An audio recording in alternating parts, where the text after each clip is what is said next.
আপনার নাম ভাইয়া? আবু আনাস। মাশাআল্লাহ, খুবই সুন্দর নাম।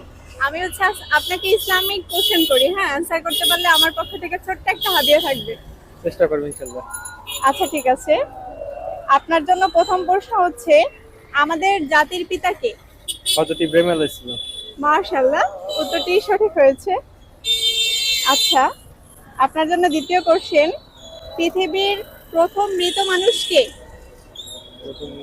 আপনাকে দুইটা অপশন দিচ্ছি, হাবিল না কাবিল। হাবিল। সরি ভাইয়া, উত্তরটি ভুল হয়েছে এটা। আচ্ছা, আপনাকে আমি আরেকটি প্রশ্ন করি, সেটা হচ্ছে, পুরুষদের জন্য ইসলামে কোন দুইটি কালার পরা জায়েজ নেই? হলুদ ও জাফলং। হলুদ ও জাফলং। জাফলং। কি বোঝায় জাফলং দ্বারা? জাফলং কালার আর কি। আমি যতদূর জানি হলুদ ও লাল।